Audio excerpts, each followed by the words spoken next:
Мобилді аударымдарды тексеру не үшін қажет? Мобилді аударымдарды тексеру заңсыз кәсіпкерлік қызметті көлеңкеден шығаруға бағытталған. Кейбір кәсіпкерлер сатылған тауарлар немесе қызметтер үшін төлемді мобилді аударымдар арқылы алады. Алайда, бұл аударымдар кассалық аппараттарды, терминалдарды және QR кодтарды қолданбай жүргізіледі.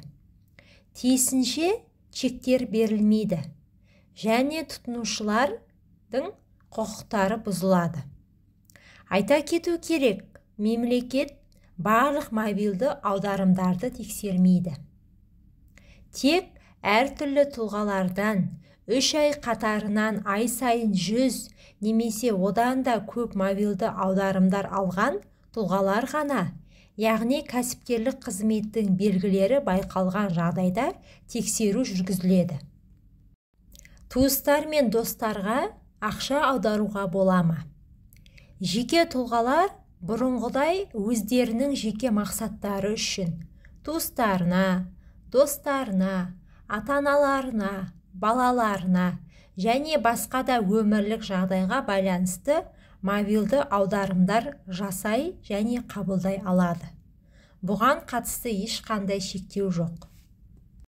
Кейбір кәсіпкерлер қолма-қол ақшасыз төлемдерді қабылдаудан бас тартып, тек қолма-қол ақшамен төлем жасауды талап ете бастады. Бұл қаншалықты заңды? Төлемдер және төлем жүйелері туралы Қазақстан Республикасы заңының нормаларына сәйкес түрлі төлем тәсілдері қарастырылған.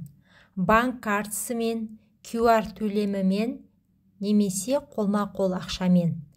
Қолма-қол ақшасыз төлемдерді қабылдаудан бас тарту заңсыз болып табылады және тұтынушылардың құқықтарын бұзады.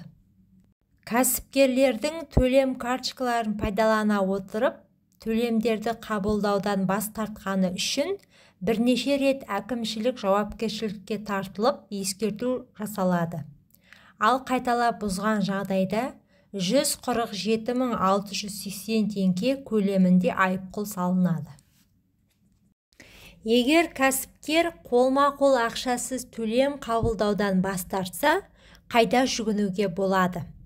Қолма-қол ақшасыз төлемдерді қабылдаудан бас тарту фактілері туралы тұрғылықты жері бойынша мемлекеттік кіріс органдарына жүгінуі керек.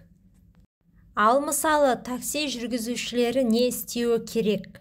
Олар кассалық аппаратты өздерімен бірге алып жүре алмайды ғой. Жеке тасымалдаушылар жеке кәсіпкер ретінде тіркелуі керек. Мұны салық бизнес, эгоф мобил және кейбір екінші деңгейдегі банктердің мобилді қосымшалары, Халық банк, Каспий банк, банк Центр кредит арқылы жасауға болады. Бұл ретте қолма-қол ақшасыз төлемдерді қабылдау үшін онлайн режимдегі кәсіпкерлік банк шотын ашуға болады. Сол жерде көрсетілген қызметтер үшін төлемдер түседі. Ол үшін сізге тек смартфон қажет. Кассалық аппараттар мен пост терминалдарды алып жүрудің қажеті жоқ. Бұл бастама кәсіпкерлердің көлеңкеге кетуіне әкеліп соқпайды ма? Қазіргі таңда салықтық міндеттемелерді адал орындау әлдеқайда тиімді. Бүгінде бизнес жүргізуге және оны дамытуға қолайлы жағдай жасалған. Салық режимдерінің тәртібі жеңілдетілді.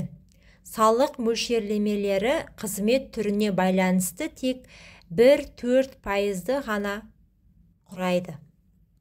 Егер мұндай жағдайда кәсіпкер мобилді аударымдар қабылдаса, онда ол қазірдің өзінде көлеңкеде қалып салық бақылауына түседі. Бұл ретте мобилді аударымдарды тексеру адал салық төлеушілерге әсер етпейді.